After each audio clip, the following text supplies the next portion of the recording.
you told anybody what's going on? I have not. This is going to be the intro of this video. Yeah, we've had quite the morning. So I closed out the last video with I had stuff in my eye. I was going to the eye doctor, and we barely made it back to the staging lanes to run our first qualifying 590 pass. Right eye is slightly dilated. When I say slightly, the sun hurts. Is it? Can you race with sunglasses on? Yeah. You can? Yeah. Put them on. All right. Well, good luck out there. Oh wow, this is way better. All right.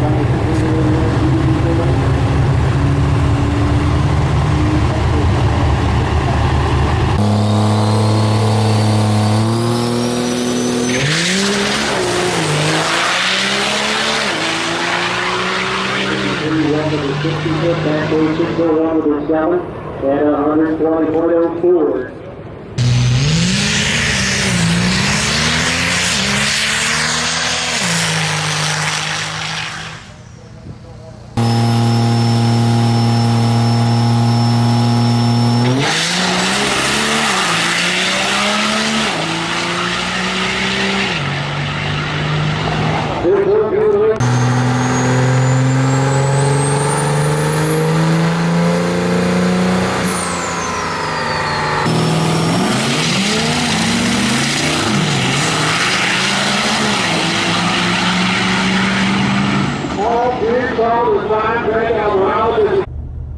All right, in the staging lanes, getting ready for Q3. I think we're on Instagram or TikTok.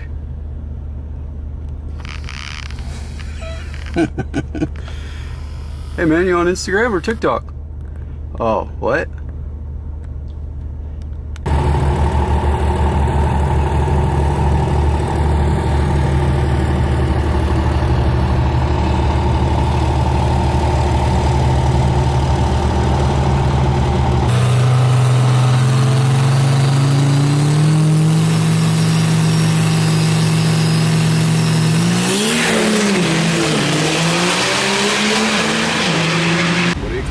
Hello, Michael.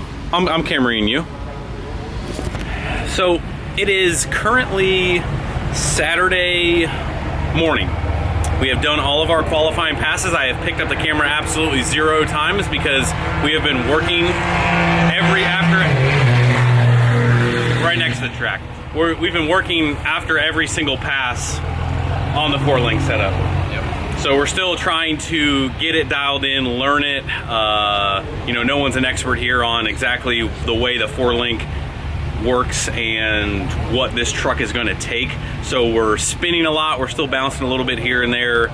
Some inconsistencies in the driver, as always. But we've done all of our qualifying passes. What would you say? What would you say we've learned since leaving, you know, home with the 4-link? I was gonna say sleep more, but we know what it doesn't like. I think we need to try some like softer springs. I think we found that. We have some 300s in it. I think they make some 250s. Maybe they go 275s. We need to try a softer spring. And then we've basically put the bar angles at one extreme to the other, and then try to like kind of fight in between it. Usually it's like a small change and make one change, but like it's so fresh, it was just like, okay, are we gonna go this way or that way? And then it showed you guys the brackets hitting the frame. So we're trying to steer away from that a little bit, and that's just our problem that we created ourselves. Yeah, I mean, obviously there's some engineering that we'll probably have to, would you say we're gonna just change those bars to get them away from, obviously, the 4-link brackets? We either need to clearance them or change them. Yeah, like, that's just a problem. So we've got some work to do. Obviously, you know, everything is still fresh, we're still learning, but anyway, I mean, that's pretty much where we're at. So we've got all of our qualifying passes done. We've got first round of eliminations against Austin Denny, who loves to talk crap. He's been wanting a garage race for a long time, so you know, just typical Ford guys. You know, they just have to. You know, a lot of compensating going on here. So it's been a very busy weekend, like I said. After every pass, we have to change the 4-link bars to try and help just further get us down the track. But we've got a new setup in it again, and that's pretty much where we're at. So hopefully we can make it through a couple rounds here at 590, but how hot is it, Michael? It is so hot. Guys, it's it is yeah, it's brutal. It is 100 degrees. I think the track temps, what did they say the track temps were? 140. Yeah, it is extremely hot, but hey, you know what? We made it here. We're having a good time, and the truck on a positive note, the truck is working better. I mean, I guess our 60, we never matched our 60 foot yet, but we were close. Yeah, the quick story is we ran the best ever with leaf springs. It was like 140. Everything else is usually in like the high 14s, like 115s. We off the trailer, just throwing bars in it where we might think they work. It was a 143, 144, 60 foot. So we're jumping with joy, feeling good.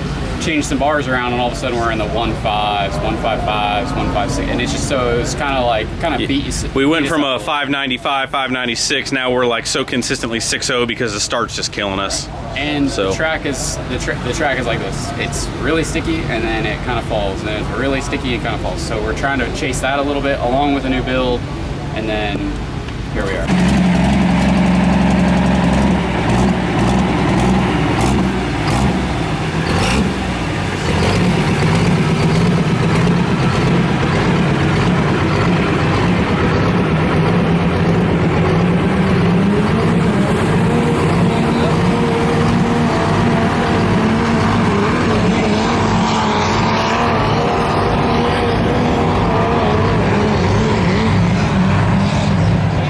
Real quick, do you want to explain who we're videoing right now? Brad Hayes, also known as Tucky. The Tucky? The Tucky. Do you want to explain who the Tucky is? Longtime friend, just got me into diesels. How about that? Really? Yeah. From Ohio. Yeah. Is this the first hook on this truck? I believe so. And you built like half of it, maybe? I won't take that much credit. Yeah, no, not half, but you had a hand in some of it? I had a hand in the beginning. Lots of countless phone calls, and I think Cody took over after that. So good old Cody Fisher. All right, cool. He's a little nervous. First ever. I think he's just really hot. He's had some like new truck problems all yesterday, all this morning, and they worked their butts off to get here. So I think he's just excited. I'm gonna try and get a better angle real quick.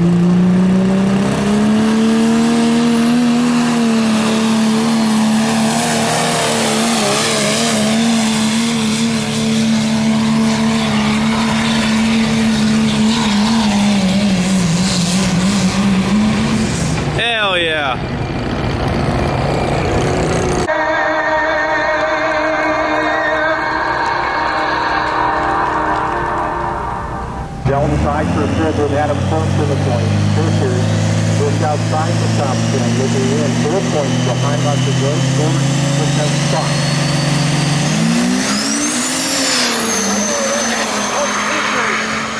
Zelton trying to drive around, hammers the brakes. Zelton breaks out. 581 with a 9. Cody Fisher, your winner on a.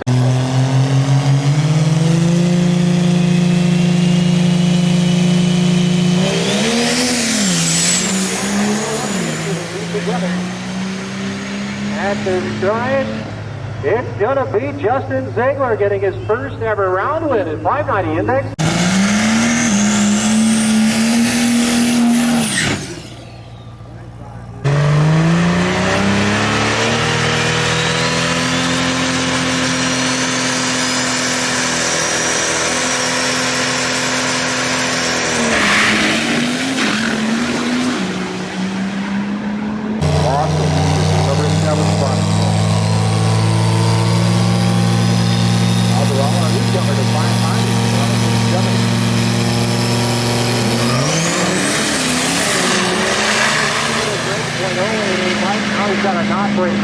He does not 591 with a 5, so losing 591.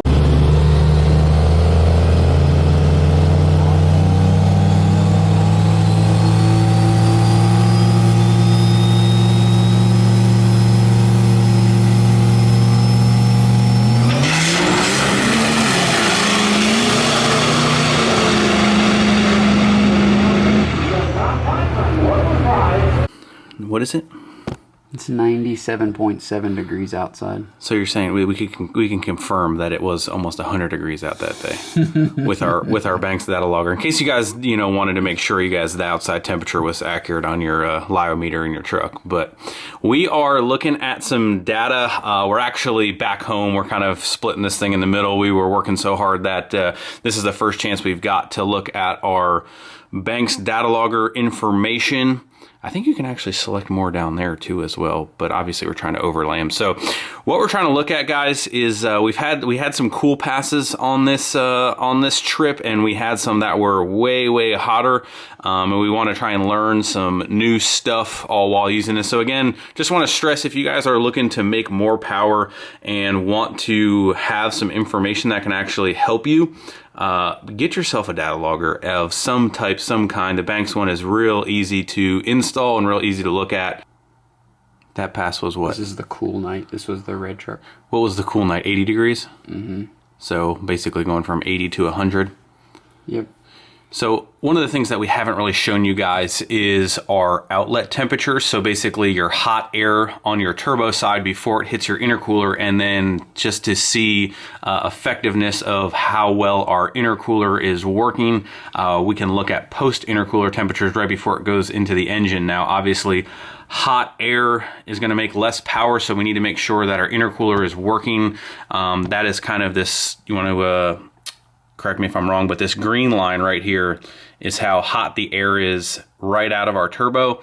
And I forget which line is the blue one down there. That's actually the temperature before it goes into the engine. Yeah, this is on our Banks elbow. And then this one is right at the turbo outlet. It's in the turbo outlet pipe. And how hot is that? Because I don't think they're going to be able to see that. That is 457 degrees at peak. Where this is at 106, 107. Oh, is it the purple line down here, or is it the blue line? I'm sorry, that's probably a hard question for you. This bottom line that goes up and down? Mm-hmm. This is the temperature. This one is boost. Oh, that's boost. Okay, so the bottom blue one is boost. And then what's our temperature on that? 100 degrees? 104 to 107. So that's, I mean, correct me if I'm wrong, but that's really good. Yeah, I mean, you're seeing the efficiency of the intercooler for sure. And this is the 100-degree day? This is 80. This is the 80-degree night. 80-degree night. And then if we go to the 100-degree day, what does that look like? Any difference in that? Yeah, our temps go off. Wow.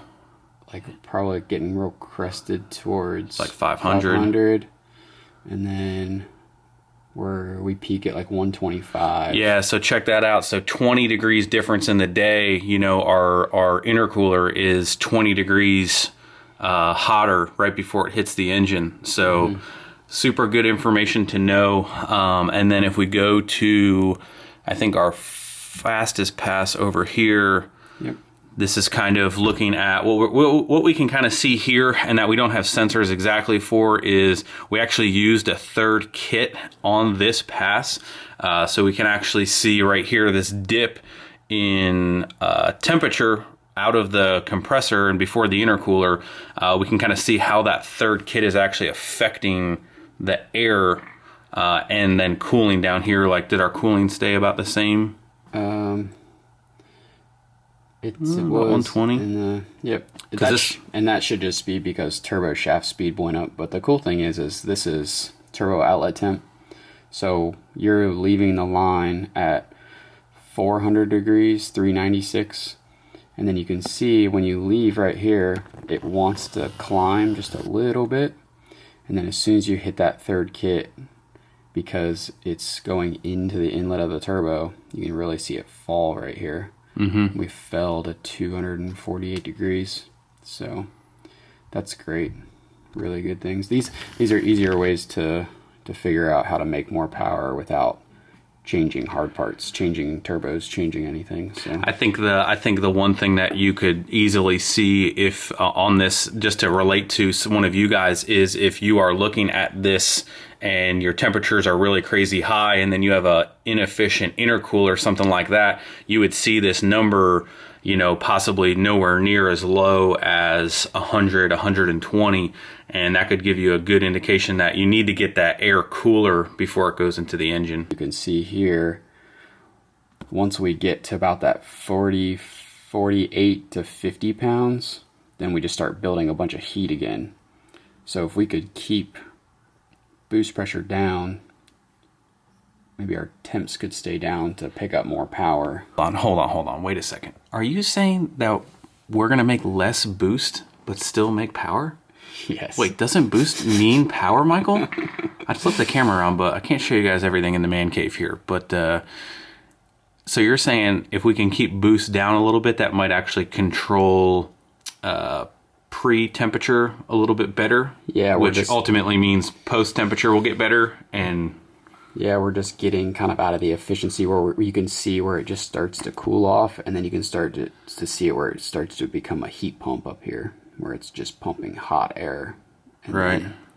So that would be cool to save this log and see if we can tune our wastegates to make just a little bit less boost and see if we can get that temperature number down. Yep. You're just explaining what you were just explaining. Every time I turn the camera off, gold comes out of your mouth, and you know. I was just saying that this is a big rabbit hole because we're trying to turn it up more. We make more heat, trying to cool it off, all at the same time, trying to be more efficient and not blow up parts. I think it's just one of those, like, the heat is important. Mm-hmm. Like, you may not see it during the run. You might turn your fuel up. You might try and get faster during that way. But how much heat are you actually creating to do that? And how much is that actually affecting power as well? Right. And then we didn't even get into EGTs yet. And we still need to keep EGTs in the back of your mind and keep them in a safe, you know, happy spot. Yeah. But you can also see in EGTs when we're down in like the 1300 numbers, it doesn't make the power either. So we need to put heat in it to make power, but it's a hard. He is a tricky girl. You know, you gotta have her, but she's hot, baby. Why does this always come back to women? But where's your sunglasses at, dude? That's my hair.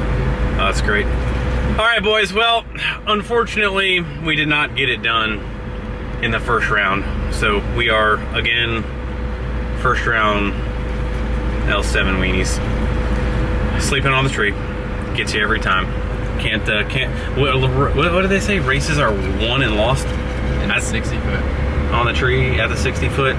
So we are gonna drive around now and go check out all there is to see at the rest of Scheid, especially over on the pulling side.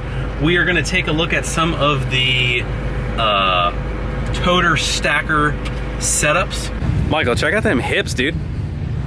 Wow, those are some thick hips. Wow, this thing's cool. Oh, VP Live?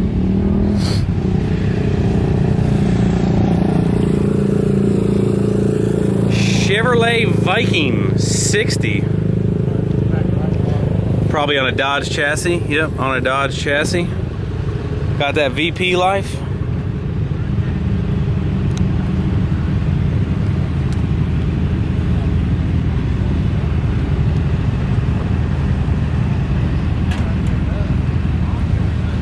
Man, those are some big fenders. My goodness. Got this bad boy.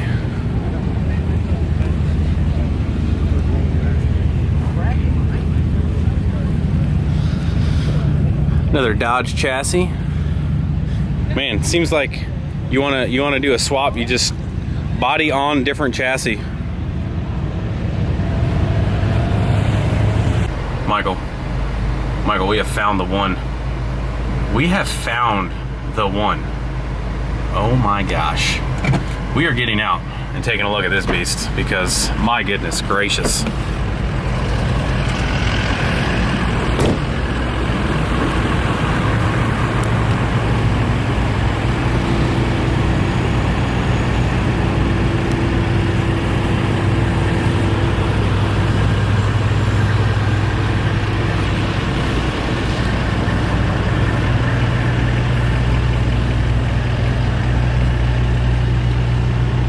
Wow.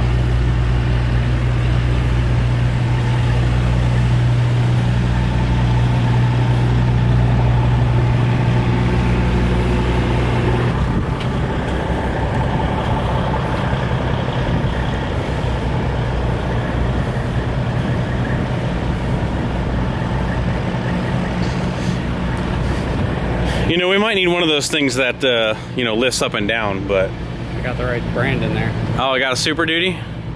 Plastic money. Michael's pacing off wheelbase so we can see how long we need to make my truck. 12 and a half, Is that, what are you pacing off? 12 and a half times 3? yeah. So 300 and, I don't know. I mean, it's definitely like 330. Oh, wow.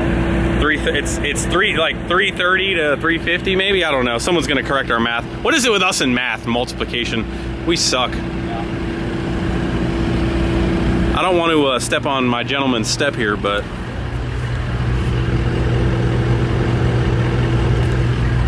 man, like I'm gonna ask Michael this, but I'm gonna just publicly put it out there. But you take this truck, and like if you were to buy this truck, or like what would it cost for the company just to make my truck that? You know what I mean? Yeah. Like, it is a flat top. It's a flat top. It's got some 12 gauge mirrors, and then the air cleaners are cut down. Yeah, I don't know. The newer, what is it? 389. Yeah. Like you take my truck, and it'd be like, all right, what's the difference between buying something like this or just converting it to that? You know what I mean? Like, obviously the base truck, what they're starting with, is the same thing I have. Yeah. I like that front bumper. Yeah. Got like the. You like the curve in the fenders? Yeah. I'm not sure if this was the same one that we saw last year, but this is basically the same kind of setup. Man, just gooseneck, dual axle, class 8, basically class 8 truck. Not medium duty trucks with like C13s in them. Ooh, they're the people with the white. Oh, they got the white. We're gonna build. We don't want to build and pull. Michael will build a pull-in truck, but he much rather build a Side by side. pit vehicle side by side. About it. Thumbs up for side by side build. We can't get one though. We have to get 2 so we can dual.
much going to wrap up this video. Obviously, we're back in the shop, had a great weekend of racing. Always a good time when the truck goes back in the trailer under its own power. No issues other than we still have some work to do on the 4-link as far as getting it set up, and also taking care of the paint job on the old girl. So we're gonna go ahead and take the bed off here in the near future, get it all painted up. But huge positive is another personal best, a 591, what was it, 7 or 5, something like that. So new personal best, knocking on that 580 pass, but super awesome. There is tons of potential in the 4-link setup here that once we get it dialed in. But that is pretty much going to wrap up this video. Make sure you guys head over to wrenchworks.com. Any sweatshirt that you guys purchase is getting a free mystery t-shirt from now through Monday, and we will have a winner for the toolbox very soon. But anyway, guys, thank you so much for watching. Make sure you guys hit the like button before you leave, subscribe if you have not already, and I will see you guys in the next video.